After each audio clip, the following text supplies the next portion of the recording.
What's going on, everybody? It's your boy Jay Rich back to give you your MLB props for May the 20th. So we had a few good ones yesterday, but unfortunately, we got let down by Zach Gallen. Zach Gallen fell apart in the fourth inning, threw 40 pitches in the fifth inning, and he was done. Didn't go over his fantasy score, did not go over his strikeout prop.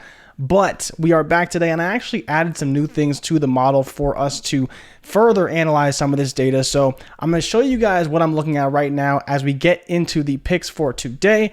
Now, the only day game on the slate is the Chicago game. The winds are blowing out. We could see a lot of runs between Chicago and Arizona, but all of my plays for today are actually based off of the night slate. So as you can see, there's a lot of players on this list right now with some massive edges, starting, of course, with Bryce Harper. Bryce Harper is averaging 2 hits per game in his last 8 games. This is, again, over the 14-day sample that I've been using, so he's been scoring a ton of fantasy points against Julio Urias of the Dodgers, who is a great pitcher, but has been struggling a lot, especially allowing a ton of hits. The issue is Harper hasn't been playing so much. He's dealing with a bit of a UCL injury. While I'm not overly concerned with him overall over the long term, I am a little bit concerned about him hopping into game action after this first game. And as you can see here, this part that I added off the end highlighted is the batter versus position data. So I pulled all of his data against Julio Urias, and you can see it here. So he has a 111 average in 9 at-bats. He's got 1 hit, which is a 3-run bomb against Julio Urias.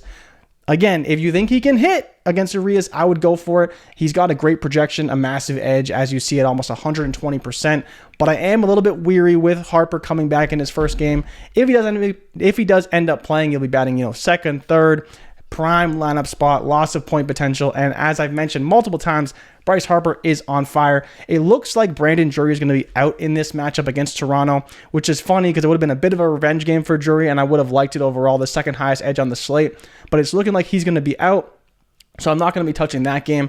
Then we go to Pete Alonso of the New York Mets in Colorado. He's got an 8.5 line on PrizePicks, and he's projected to go way over that against Herman Marquez, who has allowed 7 home runs at home this season. So over a home run per game. So we know there'd be a lot of runs more likely in Colorado, but the issue is the weather.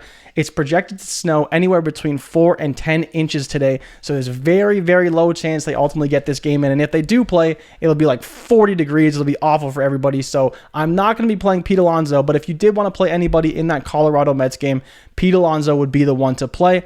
Now rolling into Rafael Devers at home against Seattle, who has been on a very, very hot streak recently. Devers has been on fire, and he's up against Robbie Ray, former Cy Young winner from last season, who is struggling to start the year in Seattle. He gets his strikeouts, he pitches a lot of innings, but he allows a ton of points at the end of the day. And while Devers has a 7.5 total, I still have an edge at over 7 points. I believe it's a really good shot here. And as you see, he hits 500 against Robbie Ray in 6 at-bats with a home run and 1 RBI. So again, there is power potential there. While it's a lefty-on-lefty matchup that I don't love for Devers, he has shown the ability to succeed against Robbie Ray in the past, and that is something I am willing to bet on. So I will be putting some tickets with Rafael Devers in, even with that 7.5 total. Scares me a little bit, but not a ton. Now rolling into Giancarlo Stanton, who is back in the lineup and had a 3 or 4 hit day yesterday in Baltimore, went way over his total. So that was great to see. Up against Dallas Keuchel, who is struggling this season. He's allowed a ton of hits. He's had a couple games where he didn't even make it out of the second inning because he's allowing so many runs. Now they are playing in New York, which is about a neutral park factor, but Dallas Keuchel has been serving it up to right-handed batters. And there's one thing I know about Stanton. He loves to feast on those lefties. As you can see in 9 at-bats, he's got 2 home runs, 5 RBIs, and is hitting .444 against Dallas Keuchel. This is a great bet. Stanton, like I talked about, on fire, and going up against a pitcher that he has a great history against. This is a tiebreaker for me that I'm willing to put Stanton in my lineups because I really, really like him overall. Now, we talk about Jorge Soler, and I mentioned it before.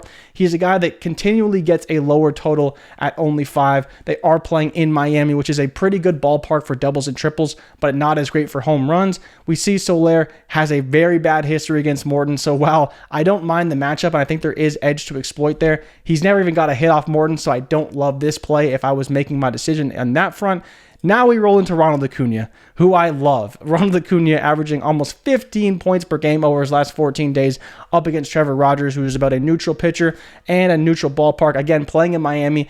There's one thing I can trust Acuna to do is to use his speed to exploit defenses and outfielders that are playing lazy in the outfield. He's a guy that will happily stretch a single into a double and a double into a triple. He's also a threat to steal on the base paths, and that's one of the reasons why I do really like this number. And as you can see, he actually does have a steal versus Trevor Rogers in the past, along with a home run, 3 RBIs, and 2 hits in his 6 at-bats. So again, Ronald Acuna, like Giancarlo Stanton, has a bit of a history against his pitcher and has shown success. So let's ride the hot streak he's on and ride that success into this matchup today. Then you talk about JD Martinez, also up against Robbie Ray.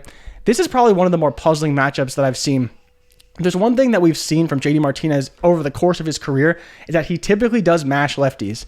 One of the few guys that he has not hit very well is Robbie Ray. And this is a trend that actually showed up last season when Robbie Ray was in Toronto.